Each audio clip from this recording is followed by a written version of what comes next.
Hey guys, welcome to Ever Learning point.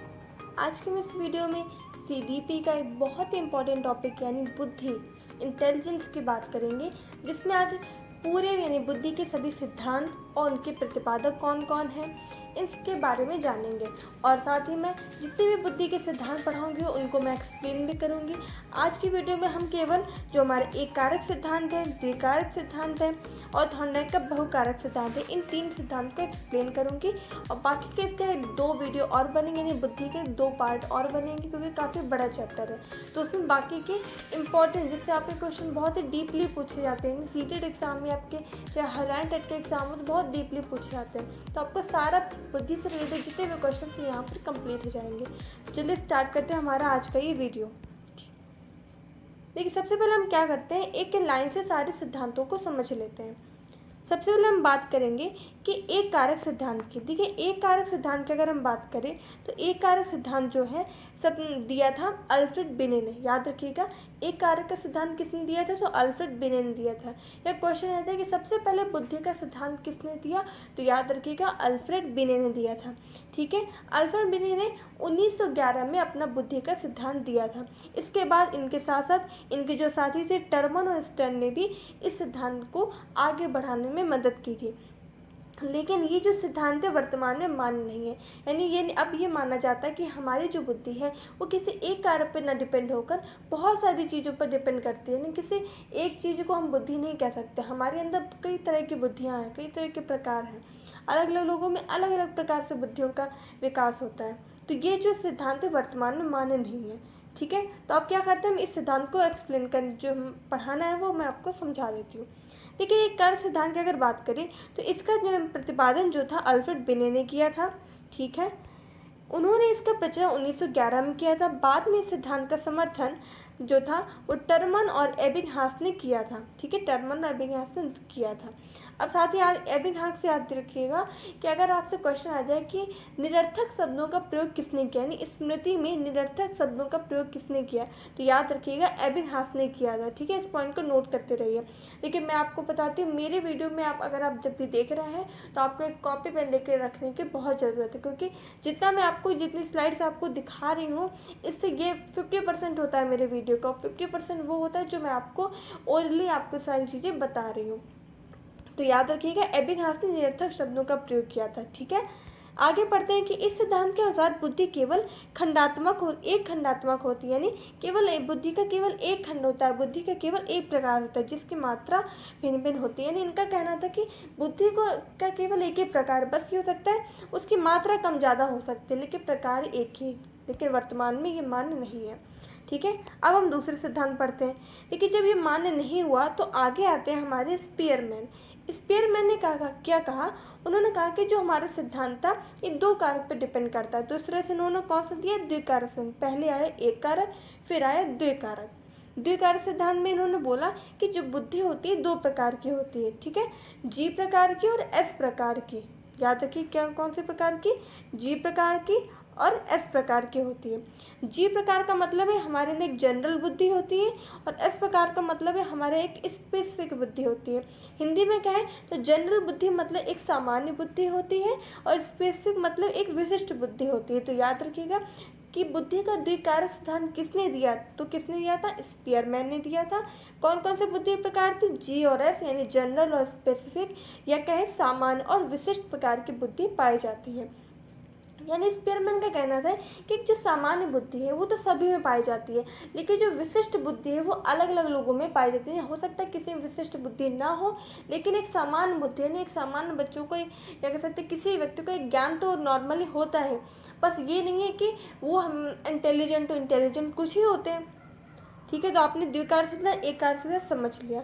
अब हम बढ़ते हैं आगे बहुकारक सिद्धांत की तरफ। बहुकारक सिद्धांत जैसे कि मैंने आपको जब थॉर्नडाइक का वीडियो दिया था, इसमें थॉर्नडाइक के बारे में हर चीज़ आपको समझाई थी, उनके सारे सिद्धांत, उन्होंने बुद्धि का भी सिद्धांत दिया, व्यक्तित्व का भी सिद्धांत, व्यक्तित्व के प्रकार बताए, अर्थ चेतन चेतन ये सब चीज़ें। सॉरी, वो सिगमंड फ्रॉइड का मतलब थॉर्नडाइक के जो इतने प्रयोग थे बिल्ली पर वो सारी चीज़ें आपको मैंने क्लियर की थी। तो उस वीडियो में भी आपको बहुकारक सिद्धांत के बारे में समझाया था। फिर से समझ लेते हैं, इस चीज़ का रिवाइज फिर से कर लेते हैं। थॉर्नडाइक ने बोला था कि हमारी बुद्धि जो है बहुकारक सिद्धांत पर डिपेंड करती है। लाइन से याद रखेंगे तो आपको याद रहेगा। एक कारक सिद्धांत बिने टर्मन स्टैंड, द्विकारक सिद्धांत स्पीयरमैन, और बहुकारक सिद्धांत दिया था थॉर्नडाइक ने। ठीक है, थॉर्नडाइक ने क्या कहा, इन्होंने बोला कि बुद्धि के बेसिकली 3 प्रकार होते हैं। कौन कौन से प्रकार? एक होती है, उन्होंने बोला, एक सामाजिक बुद्धि, एक होती है अमूर्त बुद्धि, और एक होती है मूर्त बुद्धि। अब हम इसको भी एक्सप्लेन करके समझ लेते हैं। देखिए, थॉर्नडाइक ने बोला था उसके अनुसार 3 प्रकार की बुद्धि होती है, मूर्त बुद्धि, अमूर्त बुद्धि और सामाजिक बुद्धि।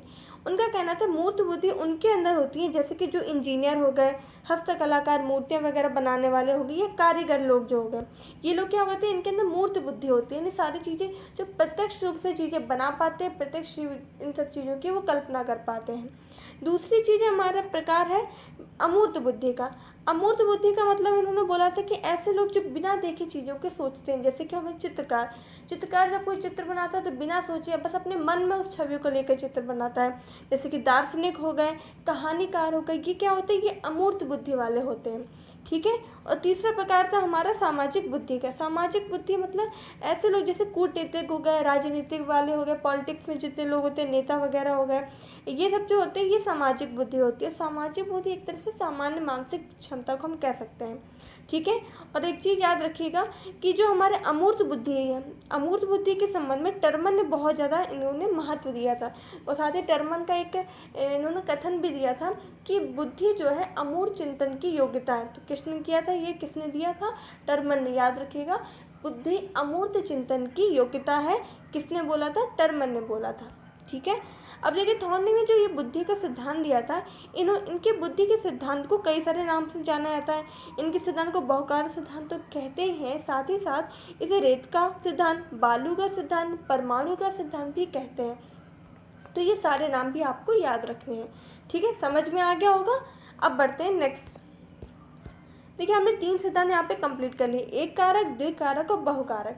अब क्या हुआ, जब ये तीनों सिद्धांत आ गए और लेकिन अभी भी लोग संतुष्ट नहीं हो रहे हैं, फिर कौन आए, फिर आते हैं हमारे थर्स्टन। ठीक है, थर्स्टन आते हैं।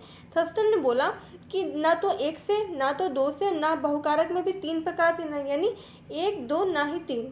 थर्स्टन ने बोला कि बुद्धि जो होती है, बुद्धि के 7 तरह की योग्यताएं होती हैं। उन्होंने बोला कि जो हमारी बुद्धि का जो होती है एक समूह के रूप में कार्य करती है। तो समूह कार्य सिद्धांत किसने दिया था, थर्स्टन ने दिया था। याद रखिए ये सारे क्वेश्चन एग्जाम में आपसे आते हैं। समूह कार्य सिद्धांत किसने दिया था, याद रखिएगा, थर्स्टन ने दिया था। इन्होंने कितने प्रकार की बुद्धि बताई अपने समूह कार्य सिद्धांत पर, तो याद रखिएगा इन्होंने टोटल 7 तरह की बुद्धि बताई थी। इन्होंने यानी इनका कहना था कि 7 तरह की योग्यता या 7 तरह की बुद्धि होती है।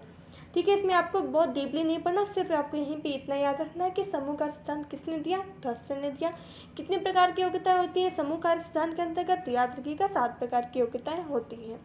ठीक है, अब बढ़ते हैं अगले सिद्धांत की तरफ। अगला सिद्धांत है हमारा पदानुक्रमिक सिद्धांत। देखिए, पदानुक्रमिक सिद्धांत जो है बेसिकली फिलिप वर्नर ने दिया था। ठीक है, और जो फिलिप वर्नर थे ये स्पीयरमैन के समर्थक थे, तो इसको भी याद रखना है। स्पीयरमैन कौन थे, जिन्होंने द्विकारक सिद्धांत दिया था। तो देखिए क्या होता है, कई बार क्या होता है, आपसे क्वेश्चन ये आ सकता है कि पदानुक्रमिक सिद्धांत किसने दिया, तो आपको ऑप्शन में सिर्फ अगर फिलिप वर्नर मिल रहा है तो आप फिलिप वर्नर टिक कर दीजिएगा। अगर आपको फिलिप वर्नर नहीं दिख रहा है और अगर स्पीयरमैन आपको ऑप्शन दिखे तो पदानुक्रमिक सिद्धांत किसने दिया था, तब आप स्पीयरमैन कर दीजिएगा। ठीक है, इसे याद रखिएगा। अब बढ़ते हैं अगले क्वेश्चन की तरफ।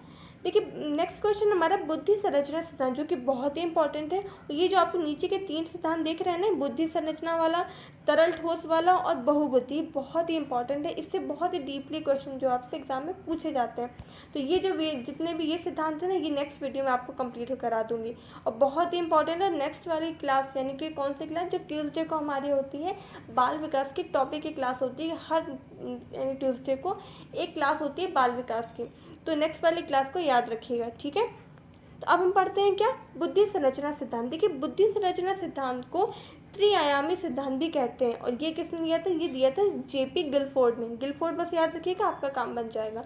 गिलफोर्ड ने कौन सा सिद्धांत दिया था, गिलफोर्ड ने बुद्धि संरचना सिद्धांत या त्रिआयामी सिद्धांत या त्रिआयाम का सिद्धांत।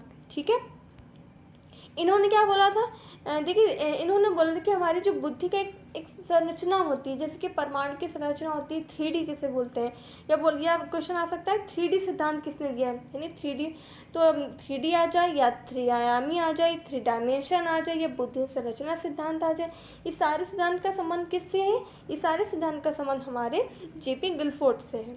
जेपी गिलफोर्ड ने इन्होंने अपने बुद्धि संरचना के सिद्धांत के अंतर्गत कई सारे संप्रदाय या कह सकते हैं कई बातें बताई हैं। इन्होंने बताया है कि जो हमारी बुद्धि के अंदर एक संरचना होती है कि इसमें एक संज्ञान होता है, अभिसारी आता है, अपसारी आता है, स्मृति आता है, मूल्यांकन। तो ये जो पांचों पॉइंट है आप याद रखिएगा, क्वेश्चन यहाँ से आता है कि क्वेश्चन ऐसा आ जाता है कि संज्ञान संप्रदाय किसने दिया, तो याद रखिएगा गिलफोर्ड ने। अभिसारी किसने दिया, गिलफोर्ड ने दिया। अपसारी संप्रदाय किसने दिया, गिलफोर्ड ने दिया। स्मृति का संप्रदाय किसने दिया, गिलफोर्ड ने दिया। या फिर मूल्यांकन किसने दिया, तो गिलफोर्ड ने दिया। ठीक है, तो टोटल कितने इन्होंने संप्रदाय दिए अपने जेपी गिलफोर्ड ने अपने बुद्धि संरचना या त्रिआयामी सिद्धांत के अंतर्गत टोटल 5 प्रकार के संज्ञान, अभिसारी, अपसारी, स्मृति और मूल्यांकन। इसके बारे में जो विस्तृत जो मैं इसके बारे में समझाऊंगी नेक्स्ट वीडियो में आपको मिलेगा, तो आप उसमें पूरे डिटेल से बहुत ही सिंपल लैंग्वेज में आपको समझा दूंगी, आप कभी नहीं भूलेंगे। ठीक है, हमने ये पढ़ लिया, अब बढ़ते हैं अगले सिद्धांत की तरफ। अगला सिद्धांत हमारा तरल ठोस बुद्धि सिद्धांत। ठीक है, इसे क्रिस्टलीकरण का सिद्धांत भी बोलते हैं, यानी क्रिस्टलाइजेशन का सिद्धांत या क्रिस्टलीकरण का सिद्धांत, ये तरल ठोस बुद्धि का सिद्धांत भी कहते हैं। ये किसने दिया था, ये दिया था आरबी कैटल ने। ठीक है, अगर क्वेश्चन है सील गुण का सिद्धांत किसने दिया था, तो अब भी हमारे आरबी कैटल होंगे, या कैटल याद रखिए। तो कैटल ने कौन सा सिद्धांत दिया, कैटल ने दिया तरल ठोस बुद्धि का सिद्धांत या क्रिस्टलीकरण का सिद्धांत, बुद्धि के क्रिस्टलीकरण का सिद्धांत, या फिर क्रिस्टलाइजेशन का सिद्धांत, या फिर सील गुण का सिद्धांत किसने दिया, तो वो भी हमारे कैटल ने दिया था। ठीक है, अब इन्होंने क्या बोला, इन्होंने तरल ठोस बुद्धि सिद्धांत के अंतर्गत उन्होंने बोला कि तरल बुद्धि का मतलब है कि हमारी आनुवंशिकता जितनी, यानी हमें माता पिता से जो बुद्धि मिली, हमें आनुवंशिक रूप पीढ़ी दर पीढ़ी जो हमें बुद्धि प्राप्त हुई, वो हमारी तरल बुद्धि होती है। और ठोस बुद्धि का मतलब जो हमारे वातावरण से हमें मिलती है, जैसे कि आपको पहले भी बता चुकी हूँ कि हमारा जो विकास होता है वो आनुवंशिकता और वातावरण दोनों का एक गुणनफल के रूप में होता है, यानी दोनों को मिलाकर होता है। तो इनका कहना था कि जो आनुवंशिकता से होता है वो हमारी तरल बुद्धि होती है, और जो हमारे वातावरण से बुद्धि हमें प्राप्त होती है वो हमारी ठोस बुद्धि होती है। इसके बारे में मैं नेक्स्ट वीडियो आपको क्लियर कर दूंगी। बढ़ते हैं अगले पॉइंट की तरफ। अगला हमारा पॉइंट है बहुबुद्धि का सिद्धांत। वेरी इंपॉर्टेंट, मतलब वेरी वेरी इंपॉर्टेंट। बहुबुद्धि सिद्धांत किसने दिया था, याद रखिएगा हार्वर्ड गार्डनर ने। देखिए गिलफोर्ड और गार्डनर में कंफ्यूज मत होइएगा।